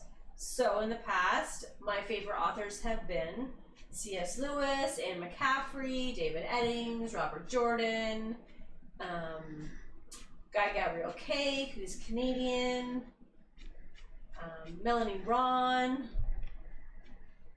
I'm not science fiction-y. So I'll put that out there. If people have recommendations for books and series that they have enjoyed, I'll happily take them. There you go. And then the other problem is all my book shopping is done online. Like, I don't go to the bookstore anymore. That's where you like go and you pick up the book and you're attracted to the cover art and stuff. I don't have time for book browsing. Yeah. So the only books I buy are Captain Underpants, Big Nate, and Ben in the Ink Machine. And they're not coming for me to read. Well, you really should actually do that more. I think it'd be good. It's a shame losing that. And I don't enjoy reading. Like, I've tried buying books like digitally, and I do not enjoy digital reading. Yeah, well, I like Audible books, but Well, that's because you work and you can listen while you work. Yeah. All right, we are neglecting the stream. I'm going to refresh my page before I go to the stream questions, because Brain Game says Brandon Sanderson Mistborn series is downright amazing. You read 100 times. You know what? He finished the Wheel of Time books because Robert Jordan died. Yeah, and he is phenomenal. I actually started reading another series by Brandon Sanderson, and I need to get back to it. I haven't read Mistborn, but I've heard so much about it. I think from what I get, Saga, Barb, and Jason. All right, thank you guys. I'm gonna write these down. See, I knew if I put it out there, somebody would have options for me. All right, I'm going back. Robert E. Howard. I do like he's Conan, and I do like his Conan stuff, but I haven't read Conan for a while. There's no way you're reading Conan. Don't even pretend. Read Conan. All right, everybody says Brandon Sanderson's Mistborn, so that tomorrow morning, multiple recommendations. I'm ordering that from Chapters Indigo. All right, there you go. Read that. All right, that's it. I'll let you guys know next Sunday what I think about Mistborn. Oh, you've committed yourself. You actually have to. Yeah, well, that's good. Recommendation here. Talk about books other than comics. Thinking outside the box. Isn't that a comic? No, that's a novel. Yeah, that's a novel. Okay. I'm not a big Asimov fan. Pip has a super chat. Thank you so much for your super chat, Pip. And he said, Marathon Poet. And I wrote a cyberpunk screenplay in iambic pentameter if you're interested. Pip, send it on. I will. Thank you very much, Pip. I would love to read it. All right. Kevin Pillar says... I don't know what that means. Do you know what that means? Yes. Okay. Okay, sorry. It's okay. All right, I'm going to come back out. Let's talk about your art, Dave. Let's talk about art for me. What are you doing? I'm drawing Silver Surfer. So, okay. I'm going to give him a bit of a cast shadow down his leg here. And I'm going to start a little... Hey, you know what I'm doing right now? What? I'm doing that. Oh, there you go. Look at that. Basically. Except that I'm cheating by using this kind of pen, so I can't get line weights. So I'm having to scribble. So it's like totally not what I should be doing, but you know what? I'm not an inker. I can't do it.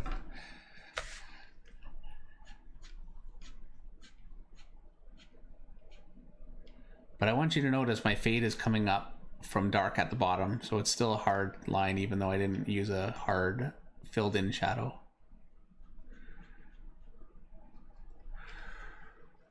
All right. So I'm going to go ahead and get out my brush and we're going to start filling in the background. Oh, you know what, before I do that and make a mess, let me actually, because he's got his surfboard has. As you're doing that, Kevin Pillar agrees. He says, I get over the fact that young artists are better than me by thinking about how no matter how old I was, there's always a younger person better than me. Yeah. It's tough though, you know, and I can be so competitive and it's not healthy. Like I know it's not healthy, but I do it, you know. I just get around it by not paying attention. That's not good though. I know it's not. You have to know what's out there. I do. I just don't have time. And you, last thing you want to do is think that you're like phenomenal and you're doing the greatest stuff, and then there are people that are just killing you, you know? Yeah, don't think that. Not a person. Do you have any tips on drawing things like gun holsters?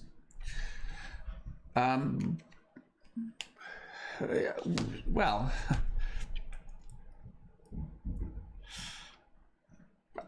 Yeah, sure. I'm thinking. I mean, while you're thinking about that, Bruce Wayne says Dave never sees my comments, but we do see your comments. And Bruce Wayne says you're the best comic book artist ever, Dave. Thank you very much, Bruce. I appreciate it. So a gun holster is like this kind of a shape right here, and it has a clasp that goes over it. And so because it's that kind of a shape, then you just need to know how to draw it in perspective. It's like drawing any kind of a simple shape in perspective. That's really all it is.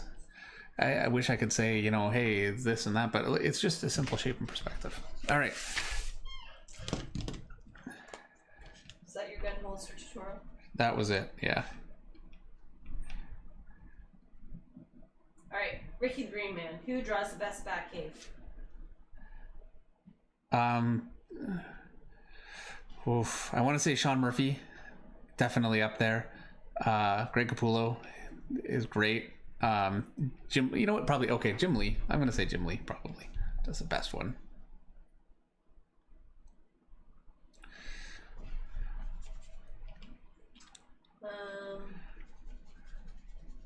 And KJT wins 262. Where do you buy art supplies? That is answered at the bottom of any of his tutorial videos, but never in the live stream. So yeah, we're gonna fix that next week. We'll fix it next week. Yes. Oh, and not a person says, did you know that left-handedness is a genetic trait linked to competitiveness? I did not know that. That explains everything. Yeah, maybe. What I'm doing right now is it's Kirby Crackle, and all that is just drawing circles and bigger and smaller ones, and you get what it creates is the light parts look like an energy kind of an effect. So and to add to that, Henry Jeremic says, Dave, it looks like you added some Mobius and some Craig Russell in here as well as some Buscema. You know what? I'm very, very influenced by Mobius. It's actually my favorite Silver Surfer. I kind of didn't want to do that because I wanted to do something a little more traditional, but yeah, it comes through anyway. I love Mobius. And I also love P. Craig Russell. I'm a huge, huge fan. He did Elric years and years ago. That's beautiful, beautiful stuff. Yeah, I've got a lot of his work, and I've definitely liberally taken things from P. Craig Russell in the past.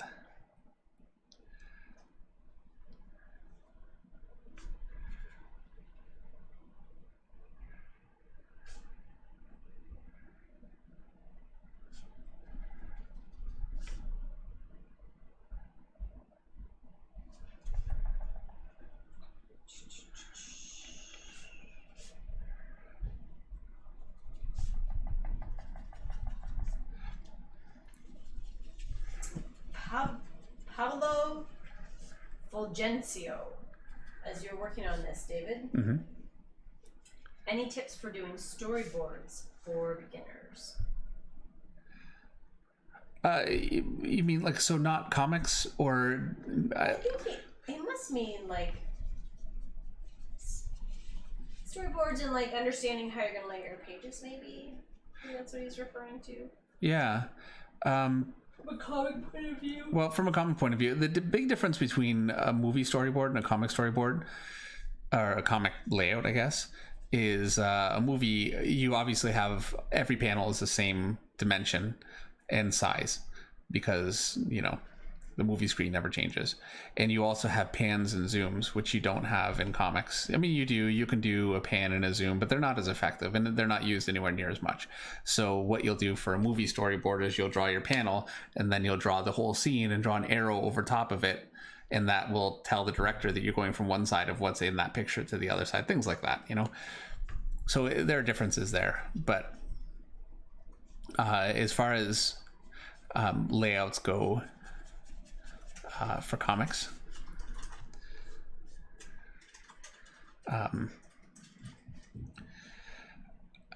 you want to make sure to have a good establishing shot, medium shots, close-up shots, break up your angles. Don't use the same angle all the time. You want to make sure to be aware of your line of action and what that is. If you're watching a sports game, you'll never see a team or you'll never see the camera go from one side of the rink or the field to the other, because it would look like the players have just suddenly switched sides. And it's the same thing when you're doing storytelling. If you have one person here and another person here, you have the camera around them. You can go all the way behind them. You can, but if you go all around to the other side with the camera, it will look like they just flip positions, and it's very off-putting for a reader. So bearing that in mind too, that's a long way. And then so much of it is practice too, and looking at how other artists do it well. I'm going to do something on that soon. That's a bit more of an involved topic though, that I can handle for a like a YouTube tutorial. So it's gonna be, that one's gonna be a bit more of a course, kind of a base thing, but I'm planning on it. We have a super chat comment from Daniel Castelli. He says, you can't talk 80s movies and not mention Drew Struzan. Okay, yeah, of course. We've sat across from him from conventions before, and you're like, oh my gosh, Meredith, do you know who that is? And I'm like, no. Like, that's Drew Struzan. Yep. Yeah, okay. I definitely agree with that. He is incredible. Absolutely. It's such a shame that, with Photoshop, it really ended a whole era of artists, and he was the greatest of them that did that kind of work. And, because he was so great and so iconic, he still gets work, and he still does. He's doing just fine, But, yeah, I miss those kinds of posters. They just had more character to them. He did all the Indiana Jones posters, all the Star Wars, Goonies. So Arthur Castro Carvalho says, Dave, do you know Isad Rebek's work? Yeah, of course. He's a great guy, by the way. Yeah, he is. He really is. And if yes, what do you think of his art and process? Well, I think his art is incredible. Watching him paint is like magic. Yeah. What do I think of his process? Because I've sat beside him and watched him paint all day. I don't even know what to think of it, because here's the thing: when I paint, it's a mess all the time. Stuff is everywhere. My tones are way off. My colors are way off, and then I just keep working on it until I get something that I kind of like. And with him, he knows exactly what he's doing. He puts down exactly the right tone. It's just a level of control. So I would love to look at it and say, okay, hey, I could do that because I've seen him do it. No, I can't do that. And yeah, he is such a great guy. He really is. We were talking about going, maybe seeing him in Europe next time we went, and getting to hang out again. And yeah. I think the last time we saw him was Australia. It was Australia. It was like 3 years ago now. Time flies, It really does. All right, another question. As we're talking about painters and painting, from Jason Ward, would you ever do a fully painted comic? Because some of your paintings remind me of Jim Murray. Well, thank you for that. I'm a huge fan of Jim Murray. Huge fan. I'm going to say no, only because I couldn't. I would love to do it. Jim Murray knows what he's doing. That helps. I don't. So that's a bit of that makes it hard. And then,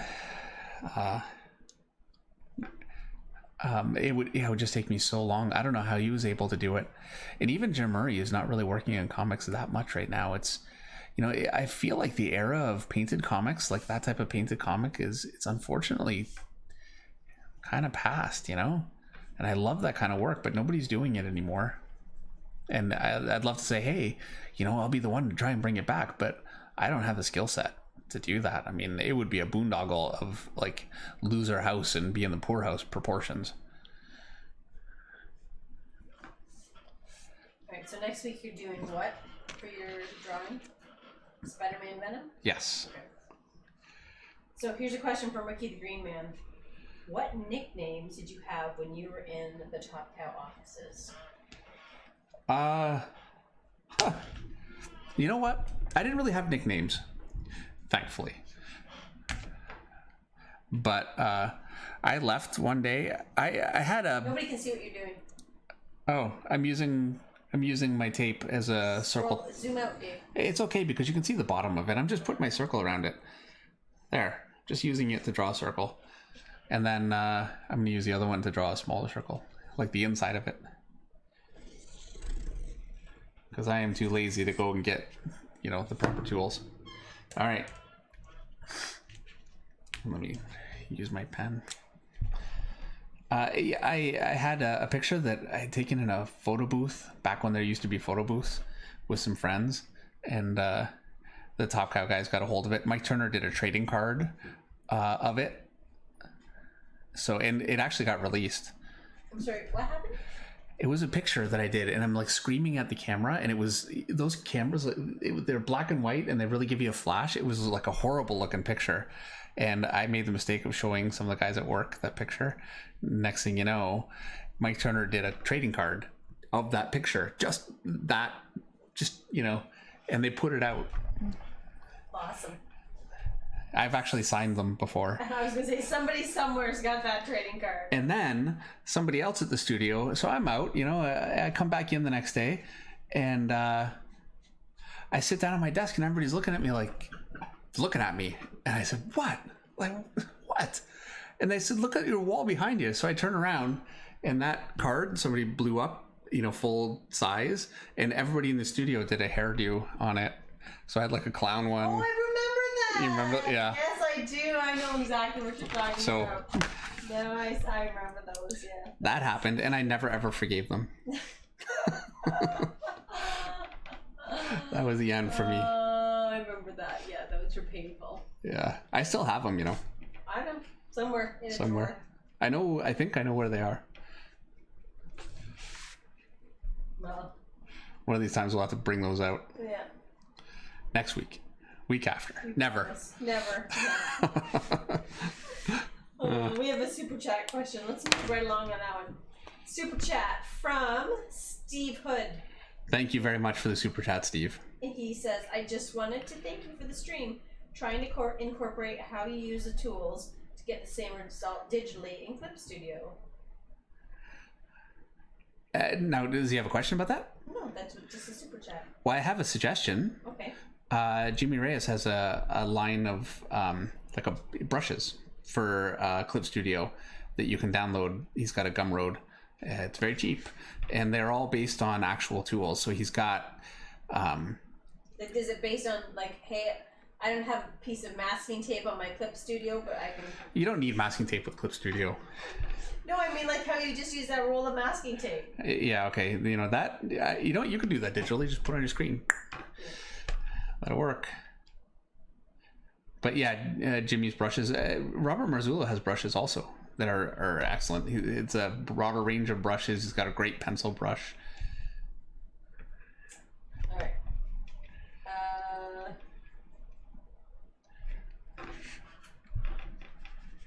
I missed a question. This is where I need. See, this is where Clip Studio would be great because I could just select the whole area and fill it in, and you guys wouldn't watch me fill in blacks for. Yeah.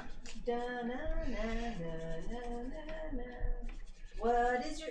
Sorry, we're going. Brain games. What is your favorite comic art or art book rather, or artist book that you own? It's not even 10 o'clock yet, and I'm already stumbling over my words. Yeah, it's still early. My favorite art book actually is Trail Dust by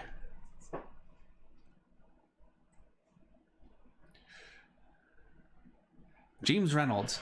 He's an oil painter. I love that book. It's all horses, and you know, horses are Meredith's thing, not really mine, but it's great. It's all Western stuff, which is also really not my thing, but just the colors, and it's very loose and gestural. And anyway, that's my favorite book. Favorite art book. Hoop Dealer has a question. Hey Dave, I have a question. Do artists get a full script telling them what to do exactly, or do they improvise most of them stuff by themselves? You know, no matter how tight it is, you're going to have to improvise so many things yourself anyway. So like a writer, for instance, will say, you know, the detective is sitting at his desk. He's on his phone. He's like holding a cell phone because that's what they would do now. And he's got his feet up on his desk. He looks bored. Box of donuts open beside him. Sorry for police. I don't mean to stereotype. And, you know, a couple other cops walk behind him. Maybe there's somebody that just got arrested in handcuffs being walked past him.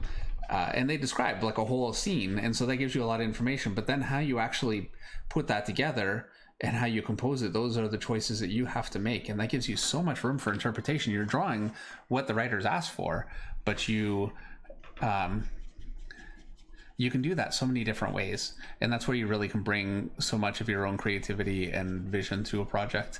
And that's why I don't mind working with a full script, because if I really have a pacing thing that I want to do, I still just do it. And I make sure that I'm not doing something that's going to change the intent of the script, for sure. I make sure that it stays. There are major story beats that are important, that they happen, and that they happen in the right way, and I make sure those are there. But if I can do something that'll augment that a little bit, then I'll do it. For instance,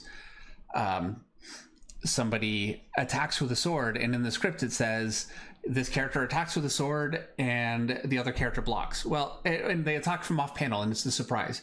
Well, I think I might want to add an extra panel in there where you see the guy with the sword and it's like swinging down and the other guy turning, and then you see the hit, as opposed to just a hit, which just seems like it comes out of the blue. It's, for me, too quick. So I'll add a panel there, and I do that kind of thing quite a bit. But I make sure I'm generally, if I'm going to change it, I'm adding and I'm not taking away. And if I really wanted to change something, I would talk to the writer. But truthfully, it depends on the writer you're working with too. I like working with Jeff Johns. I'm not having to fix the script, like, ever, at all. So, Tom King, I didn't have to fix things. So it puts you in a bit of a different position. I guess if you're working with a writer that's a little less experienced, you might have to take that on a little bit more. But you really want to be as respectful to a writer's work as you can possibly be, because when somebody reads a comic, they read the comic for the artwork, absolutely. But if the story is, if it's not carrying through and they're not feeling the characters and feeling like they can get lost in the story, so many of them just won't come back for the next issue. You get a few hardcore people that might love your art. Ideally, that'd be great, but you lose so many people, and it's a disservice to the writer. So I really, really try very hard to be as true to the story as I can possibly be. You've gone quiet. I have. Do you miss drawing the Top Cow stuff, like the Cyberforce and stuff like that? Yeah, sometimes. Who's your favorite Top Cow / Cyberforce character? My favorite Cyberforce character is Ripclaw. Easily. And then Velocity. Puppy's crying. Puppy's crying, yeah. You might have to go and deal with Everett. I have to. I feel like you gotta be in the upstairs. Yes. I'm back. All right. So I'm on my own for a second here. Let me move this so I can actually see the chat.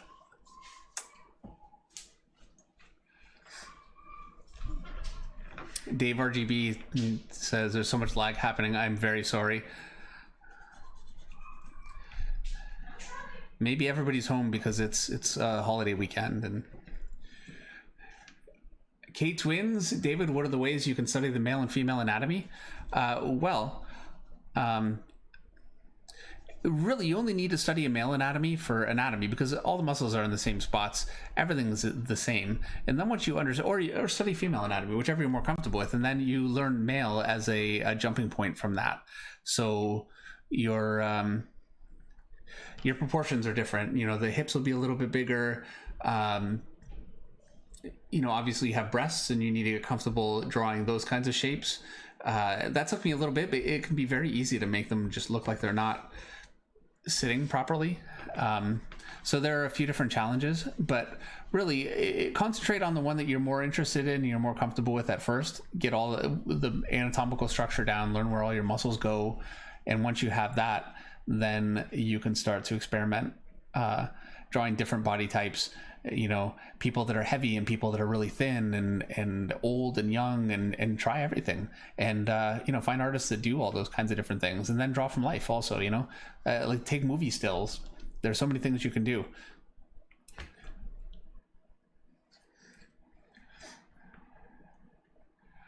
Free 63, thank you very much. Surfer, Silver Surfer is monocool even without the surfboard. He's got a surfboard. Look at that. It's coming.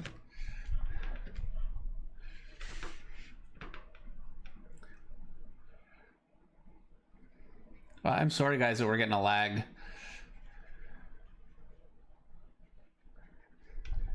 Hi, Oliver Ortiz. Thank you for coming. I do know Gary Frank. I've actually only met him a couple of times. I think he's in England, so I don't really see him as much. But yes, absolutely, and I certainly know his work. He's incredible, and he's a very nice guy. He actually was doing an Image comic back when I was at Image. He was drawing a book called Kin, I think that's right. He was doing that when I first met him.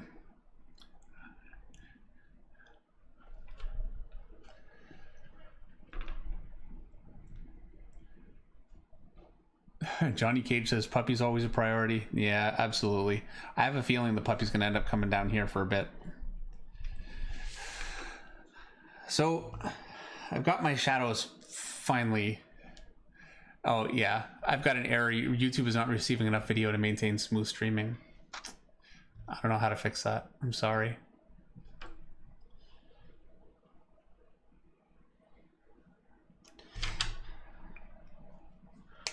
We had a few good weeks where that didn't happen, but we're getting it again. All right, I'm gonna go ahead and draw some detail for my planet here.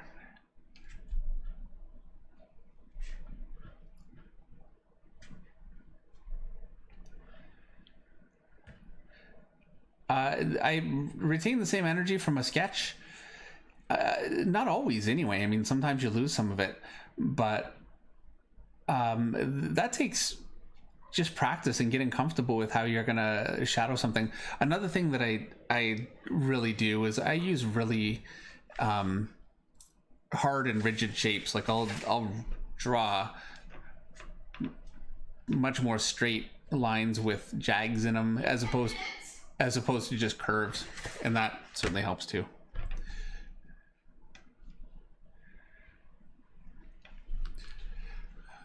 Daniel Castelli, thank you so much for the super chat. Does writing a script you're also illustrating tempt you to take shortcuts in either script or illustration? Yes. Yes. Yeah. When I was doing Golden Dawn, I got to the point where I was making up the story every day when I woke up. And yeah, absolutely. I'll think, hey, you know, I'll draw this scene, you know, whatever complex thing I can think of. And then I would think, oh, I got to draw that. And I would just change it. So yeah, this is why, except for, you know, a few very... I'm going to open this widget because we're getting a lag, Meredith. Mm-hmm. What does that mean, lag?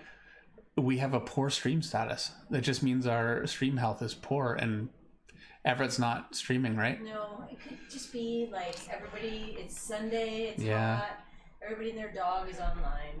Yeah, well, I'm sorry, guys. Around the world.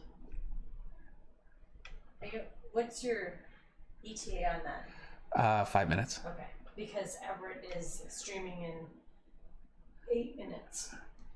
Or he's got something going. He's got a tournament in 8 minutes. Well, he doesn't want to miss that. Oh, Fortnite! I love your tournaments and how they control my entire life. Yeah. So anyway, I told him to bring the puppy down. Okay. He has to, but he just went outside and went pee, and then came back to the door. Yay! Success! You guys don't care. This is a comic podcast, not a puppy potty training podcast. All right, looks amazing, bro. Says One Mighty R. Thank you. Thank you very much. Ragu, which character do you love drawing the most? It depends on the month, I guess, but probably Batman more than any other character. Like when if I draw Batman a bunch, then I want to draw somebody else. I always want to draw what I haven't drawn, but yeah, generally speaking, yeah, we're still poor. And I just want to say thank you to Sketch Medic, who was helping you out and said, "Hey Dave, someone posted a super chat." Oh, thank you. Just in case you didn't see Daniel's super chat, that was awesome. We have the best people who follow the stream.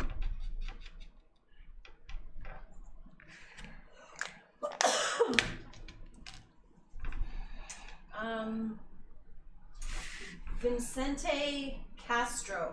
Hey Dave, any advice on drawing the serratus muscles?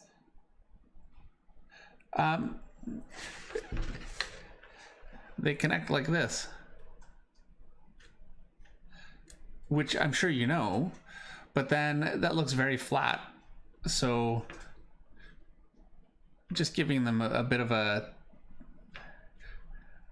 more interesting line really helps. And then the rest of it. Oh, and then the other thing is, imagine you're drawing a sphere. I've done this so many times that you guys know exactly where I'm going with this, but you got a sphere.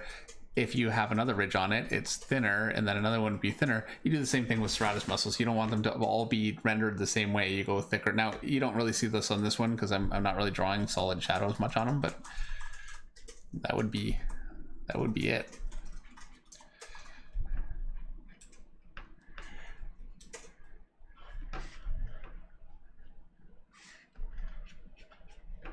I was going to do a little more with these planets, and now they're turning out more simple. Half the stream has been me filling in the background with shadow. I need a bigger brush. There's chaos happening upstairs. Yeah.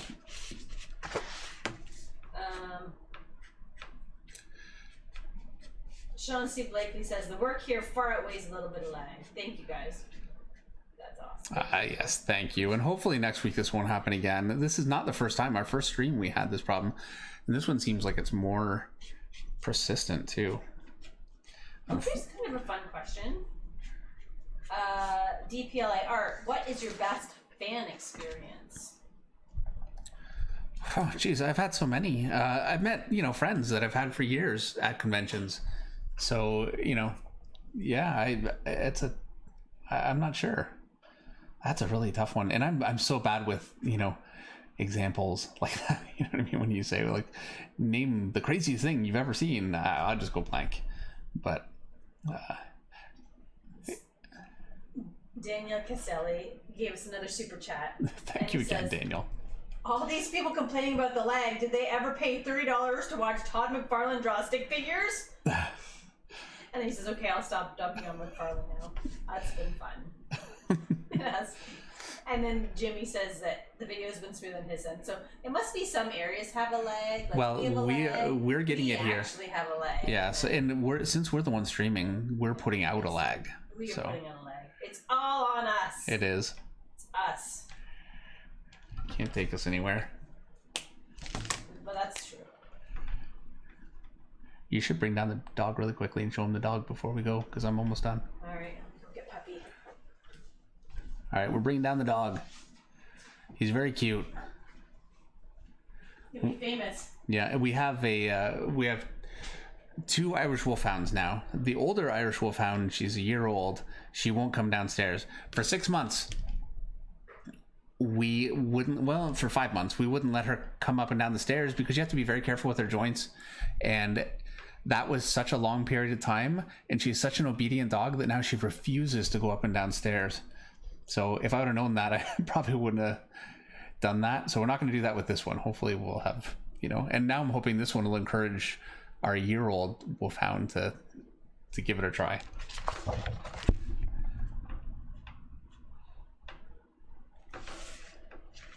Doom Duck, thank you very much for the super chat. I really appreciate it. It says, hey Dave, big fan of your hardline angular anatomy. Can you talk about working with Tom King? I loved I Am Bane so much. It seems so synergistic. It really was. We worked on a story before that. We worked on I Am Gotham. Anyway, the Gotham story, like with Gotham Girl and Gotham. And that was a blast. And, he was familiar with my work, so he really wrote stuff that fit for me anyway. And then I think he got a better sense of where I was coming from with I Am Bane. He wrote a whole story. He got his stuff in there too. He wrote a diner scene that took up most of an issue, and that was not fun.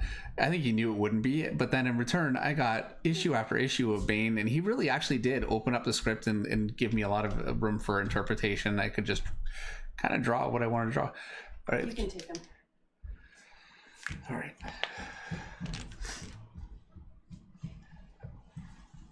Oh, it's a big puppy. Yeah, not much of a puppy. Yeah. All right, here you go. This is a new puppy. So she's crying upstairs.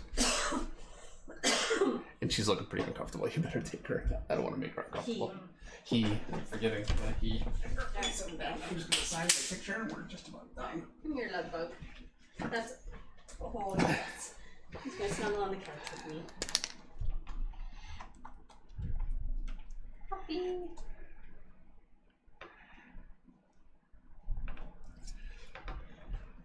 Are you ready to go upstairs?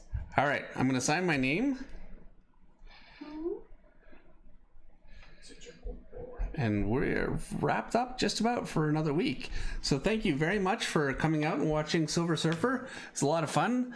Next week we have Spider-Man versus Venom. That should be an absolute blast. And because we're going to do that over 2 weeks, I'm going to spend forever on it. I'm going to make the best Spider-Man I can make. I'm excited about it. It's going to be a lot of fun. We will see you then. It's Sundays, 8 o'clock, as always. And look out for a new tutorial. I've got legs coming up this Tuesday. So, wait for that. And this Silver Surfer, I will try to get up this week as a time-lapse. So you can just watch the picture being drawn quickly. So again, thank you very much on behalf of me and Meredith. Meredith, you want to say goodbye? Bye, everybody. All right, bye. Thank you very much for coming in, and thank you for all the questions, and we will see you next week.